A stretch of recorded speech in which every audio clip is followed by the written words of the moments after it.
Malam hari ini dan salam hebat luar biasa semuanya. Terima kasih ya, saya sudah kembali diundang di acara Komunitas Yes.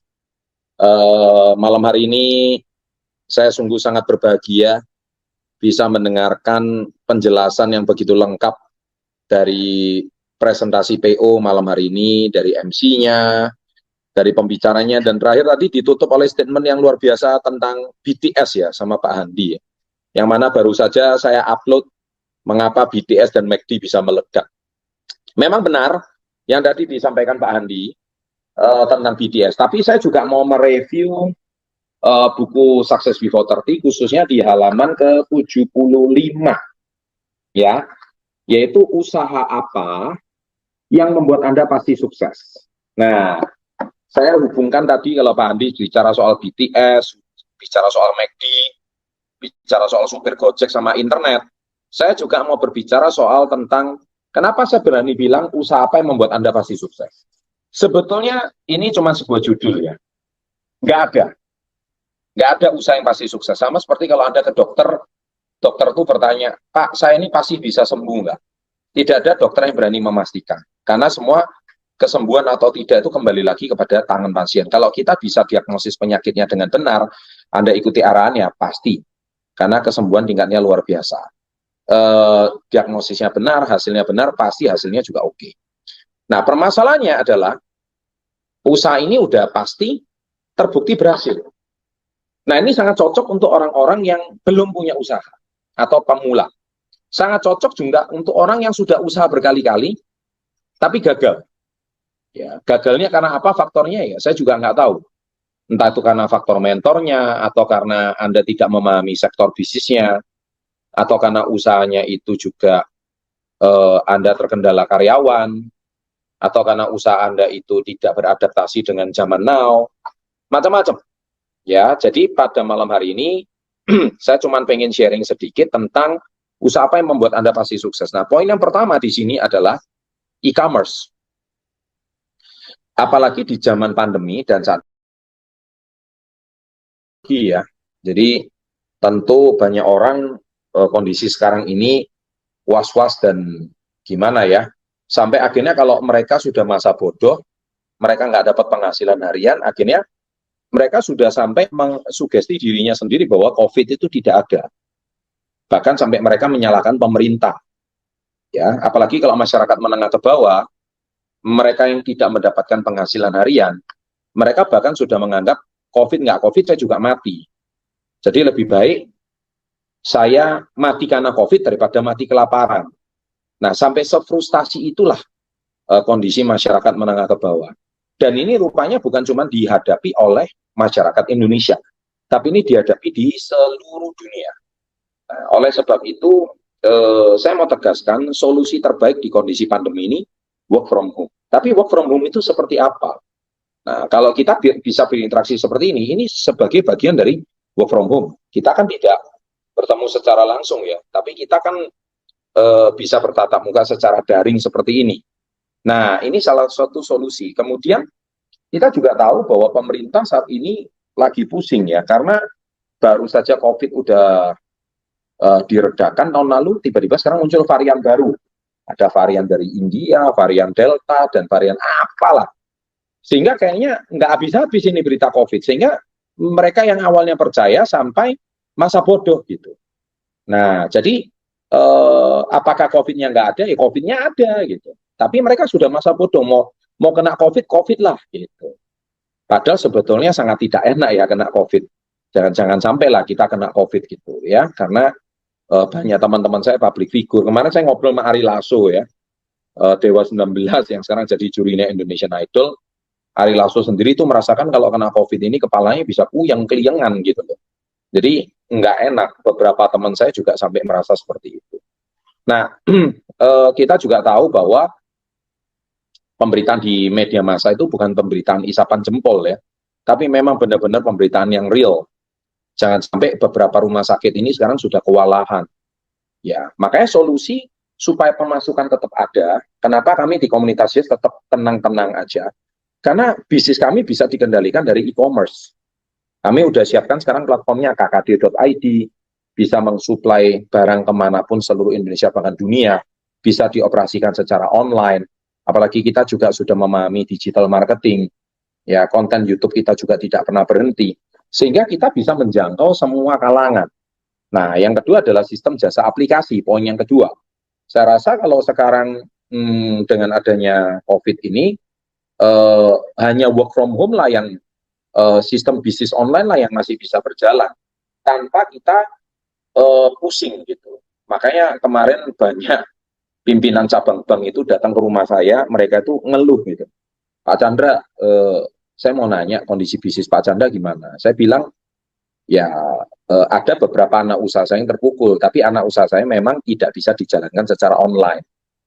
Tapi yang justru 70-80% sektor usaha saya naik, terutama KK Indonesia. Karena KK Indonesia kita memasarkan produk suplemen, salah satunya vitamin C, ya. Dan kita juga memasarkan produk-produk yang meningkatkan sistem imun, dan itu bagus sekali. Nah, oleh sebab itu saya yakin produk KK Indonesia sangat dibutuhkan di saat pandemi, karena banyak orang membutuhkan saat mulai sadar akan kesehatan. Ya lebih baik mencegah daripada mengobati. Kalau kita hari ini kena COVID duluan, ya kita pusing lah. Tapi kalau kita bisa konsumsi suplemen, kalau bisa terhindar, itu lebih bagus.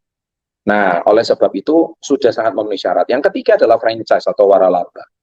Cuman memang waralaba kita tahu juga ada satu kelemahan. Kelemahannya adalah kalau misalkan kita membeli sebuah sistem usaha, ya kita pasarkan. Tapi saat pandemi ini agak masalah, karena sebuah merek itu biasanya bertahannya nggak terlalu lama. Ya. Kalau misalkan apalagi waralaba lokal, kita sekarang beli ya belakangan ada jual kopi lah, jual teh lah, jual ayam, geprek lah, apa dan sebagainya. Ya, kalau sudah terlalu banyak, ya keuntungannya juga akan menipis. Jadi menurut saya sistem ini bagus sih. Anda nggak perlu beli Anda nggak perlu membuat resepnya, Anda nggak perlu pusing manajemen restorannya, semuanya udah disiapkan. Tapi sekali lagi ya modalnya besar, tapi risikonya juga gede yang tadi Pak Andi sampaikan. Dan poin yang keempat adalah sistem distribusi. Sistem distribusi sekarang saat ini kita juga tahu juga cukup bagus, tapi lagi bermasalah. Contohnya seperti Giant. Giant ini kan sekarang lagi tutup ya, karena investor pada merugi gitu ya. Dan hypermarket itu sekarang nggak cuma Giant, tapi banyak. Nah, oleh sebab itu kita lihat itu juga bukan sesuatu yang mudah. Nah, yang paling cocok untuk pemula, apalagi Anda yang lagi membutuhkan pekerjaan di saat pandemi, Anda lagi membutuhkan sebuah usaha di tengah pandemi, ya, apalagi Anda yang saat ini sedang mahasiswa yang daring, sekolah yang sedang daring, semuanya daring dan online, dan kita juga masih belum tahu, meskipun wacana Menteri Pendidikan kita Pak Bapak Gojek ya, Bapak Gojek kita yang Mendikbud kita yang ingin sekolahnya offline mulai Juli ini, tapi sedikit banyak masih belum bisa diterapkan, terutama di zona-zona merah. Nah, akhirnya sistem yang paling tepat adalah direct selling. Itu poin yang kelima. Ini sudah saya tulis di sini, direct selling. Jadi buku ini adalah buku yang diciptakan di masanya, buku yang memang sangat tepat di eranya. Kenapa saya katakan demikian? Karena buku ini diciptakan kekinian. Kalau buku ini diciptakan 15 tahun lalu, mungkin buku ini nggak cocok dengan keadaan sekarang. Bahasa-bahasa yang saya kenakan di sini juga bahasa-bahasa yang sudah 4.0 industry. Bahasa-bahasa yang sudah tidak asing dan cukup familiar dengan bahasa sekarang. Apalagi kalau kita kenal 15 tahun lalu, online shop aja mungkin belum ada. Tapi sekarang membuka toko di marketplace itu sudah sesuatu yang lazim. Nah, kenapa direct selling itu sesuatu yang sangat luar biasa? Yaitu banyak orang mengidentikan direct selling dengan MLM. Mereka berpikir bahwa KK ini adalah sebuah sistem MLM. Saya tegaskan tidak. Ya, MLM itu lebih mengutamakan sistem pemasarannya perekrutan anggota. Ya, perekrutan anggota untuk melancarkan komisi daripada agen-agennya. Sedangkan kalau direct selling itu lebih mengutamakan penjualan. Makanya kami tergabung dalam asosiasi di Indonesia namanya APLI, Asosiasi Penjualan Langsung Indonesia, yaitu APLI. Namanya saja Asosiasi Penjualan Langsung. bukan asosiasi perekrutan langsung. Nah, itu yang selalu saya katakan. Jadi MLM itu mulut lewat mulut atau cari orang itu sudah tidak tepat. Ya, jadi ada orang masih menggunakan sistem MLM itu terserah mereka.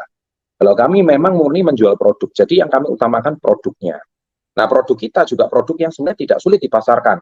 Salah satunya produk kemarin yang kita tahu 2 bulan yang lalu, booming pernikahan artis yang paling heboh di Indonesia, Mr. Asyap, ya, Atta Halilintar. Itu partner saya 3 tahun yang lalu sampai hari ini. Saya partner dari hoodie brandnya AHA, yang mana beliau baru saja membeli sebuah klub sepak bola AHA PS Pati. Itu dua-duanya sahabat saya. Dan kami pun pasarkannya secara direct selling. Ya, sama. Jadi memang direct selling ini sesuatu yang sangat diutamakan ya di zaman sekarang. Penjualan langsung. Marketplace juga sama, direct selling. Menjual langsung. Jadi mempertemukan supplier dengan konsumen melalui perantara toko di marketplace. Sehingga Anda bisa mendapatkan harga-harga yang terbaik. Nah, direct selling sendiri itu dinaungi satu organisasi yang namanya WFDSA di Amerika. Ya, World Federation Direct Selling Association di sini. Ya, Anda lihat di sini ya. Nah, asosiasi ini merupakan sebuah asosiasi dengan bahasa sekarang. Apalagi kalau kita kenal 15 tahun lalu online shop aja mungkin belum ada. Tapi sekarang membuka toko di marketplace itu sudah sesuatu yang lazim. Nah, kenapa direct selling itu sesuatu yang sangat luar biasa? Yaitu banyak orang mengidentikan direct selling dengan MLM. Mereka berpikir bahwa KK ini adalah sebuah sistem MLM. Saya tegaskan tidak. Ya, MLM itu lebih mengutamakan sistem pemasarannya perekrutan anggota. Ya, perekrutan anggota untuk melancarkan komisi daripada agen-agennya. Sedangkan kalau direct selling itu lebih mengutamakan penjualan. Makanya kami tergabung dalam asosiasi di Indonesia namanya APLI, Asosiasi Penjualan Langsung Indonesia, yaitu APLI. Namanya saja Asosiasi Penjualan Langsung, bukan asosiasi perekrutan langsung. Nah, itu yang selalu saya katakan. Jadi MLM itu mulut lewat mulut atau cari orang itu sudah tidak tepat. Ya, jadi ada orang masih menggunakan sistem MLM itu terserah mereka. Kalau kami memang murni menjual produk, jadi yang kami utamakan produknya.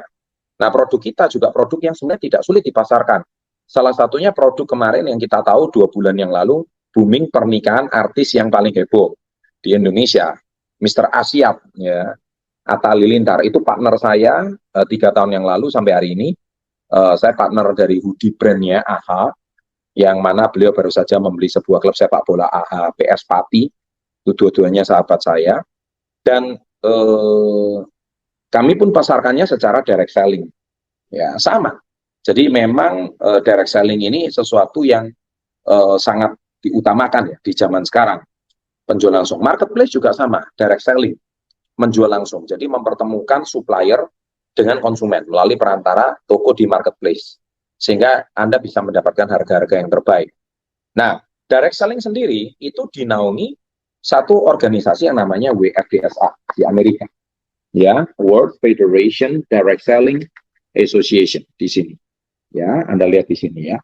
Nah, asosiasi ini merupakan sebuah asosiasi yang sudah mendunia.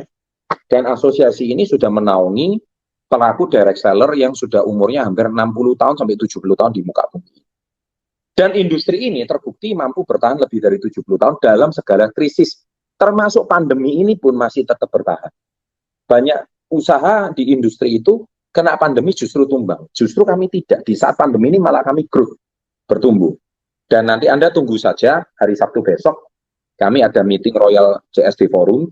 Nah, itu nanti Datuk Dr. Andrew akan menyampaikan visi 2025, yang mana nanti Anda akan semakin kaget bagaimana perusahaan KK ini justru akan menyampaikan suatu visi yang besar. Di tahun 2025 nanti, itu sebuah visi yang berani dicanangkan, khususnya di saat pandemi seperti ini, di mana banyak orang loyo, banyak orang kehilangan harapan, banyak orang tutup usaha, banyak perusahaan mau restrukturisasi, banyak perusahaan mau menunda pembayaran hutangnya, tapi kami justru malah stay, growth, bahkan growth, ya, sekali lagi growth itu bertumbuh. Nah, ini bukan sesuatu yang mudah, gitu. Ya, untuk lebih jelasnya Anda nanti baca buku ini. Success Before 30 supaya Anda lebih paham tentang industri ini. Ya, kemarin kan membahas tentang BTS dan Coca-Cola ya. Sama, Coca-Cola itu brand yang cukup besar ya. Maaf, BTS sama McD gitu. Coca-Cola dijual juga di McD. Nah, Coca-Cola itu brand yang besar. Tapi pertanyaan saya satu, direct selling itu kan sama. Coca-Cola memasarkan produknya lewat apa? Warung, minimarket, agen-agen dan sebagainya. Sampai ke end user, dikonsumsi langsung melalui warung ataupun melalui minimarket dan sebagainya. Nah, mereka bisa langsung konsumsi. Tapi sebelum produk Coca-Cola itu sampai ke titik distribusi yang terakhir, yang langsung ditangani konsumen, itu kan pasti melalui banyak rantai-rantai distribusi.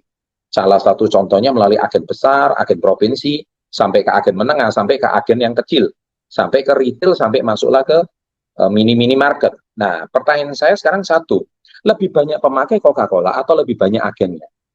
Nah, MLM itu aneh. MLM itu lebih banyak agennya daripada pemakai produknya. Semua jadi member, tapi nggak ada yang pakai produknya.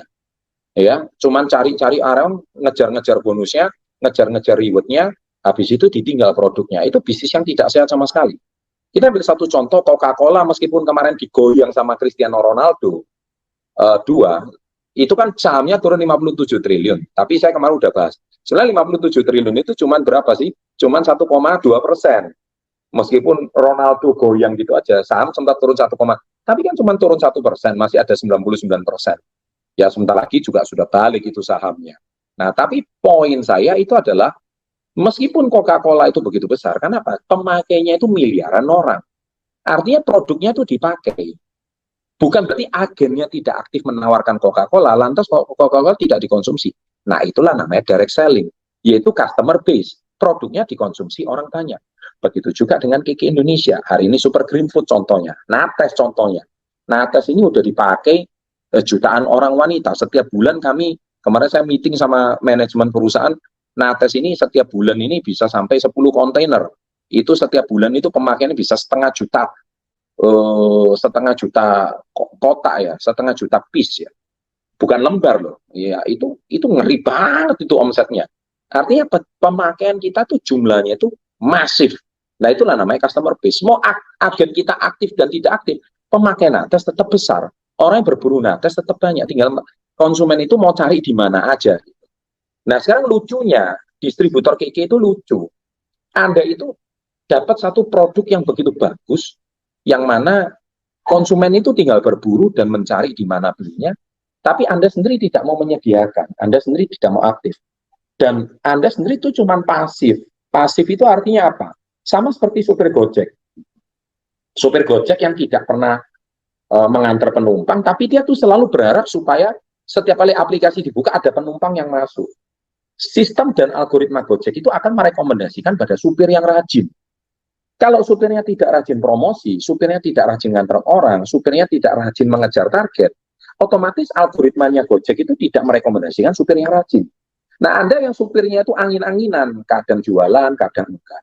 Kadang ngangkut orang, kadang tidak. Ya gimana penumpang mau direkomendasikan pada kalian? Sama. Nah, menjadi reseller KK juga sama. Kalau kalian tidak rajin posting, tidak rajin jualan, tidak rajin broadcast, Anda itu tidak menunjukkan eksistensi bahwa Anda itu reseller aktif. Nah, gimana konsumen-konsumen yang membutuhkan produk kita di luaran itu mau berburu kepada Anda gitu. Ya, jadi paham ya. Artinya Kiki sekarang sudah menciptakan suatu sistem promosi yang begitu mudah. Ya, baru-baru ini Super Green Food sudah dipromosikan oleh komedian terkenal tanah air yaitu Sule. Dan kita juga lihat Kiki Liver sudah di hampir semua kalangan lah sekarang udah mempromosikan kalungnya artis itu Kiki Livers. Ya kalung yang senantiasa pasti saya pakai di tubuh saya. Nggak lama lagi semua produk Kiki Nates juga sama. Artinya apa? Artinya produk kita itu udah dikenal di semua kalangan. Mau selebriti, mau pengusaha, mau public figure, mau pejabat, hampir semuanya sudah kenal dengan produk Kiki. Nah permasalahannya adalah konsumen ini yang tahu, dia tuh mau tahu belinya di mana gitu. Nah terus Anda itu lucu, sudah tahu jelasnya belinya di orang yang memperkenalkan, yang aktif, dan orang itu yang akan dapat keuntungan reseller. Nah, Anda sendiri ngomong, kok nggak ada orang yang chat saya, kok nggak ada orang yang kenal saya. Loh, Anda itu loh, di sosial media nggak dikenal orang banyak. Di digital marketing orang nggak tahu Anda siapa. Di googling nama Anda nggak ketemu. Gimana orang bisa tahu kalau mau beli produk itu sama Anda?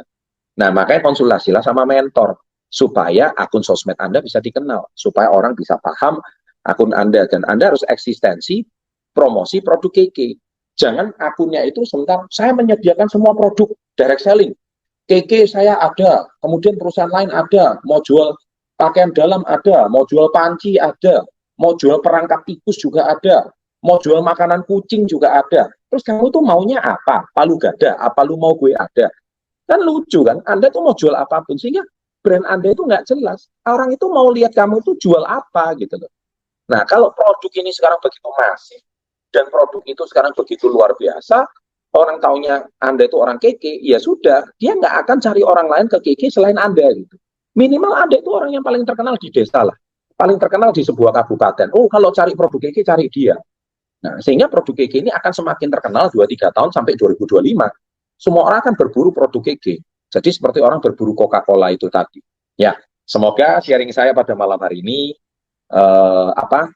semakin membuat Anda semakin paham tentang begitu luar biasa masifnya pemberitaan produk KK yang sekarang sudah semakin dikenal di banyak masyarakat, dan nanti tunggu kejutan lagi. Pokoknya setiap minggu kami penuh dengan kejutan. Terima kasih, sukses untuk Anda. Selamat berbagi pada malam hari ini. Semoga Anda menjadi reseller yang sukses berikutnya. Saya tunggu kisah sukses Anda. Go together, grow forever, and salam hebat luar biasa.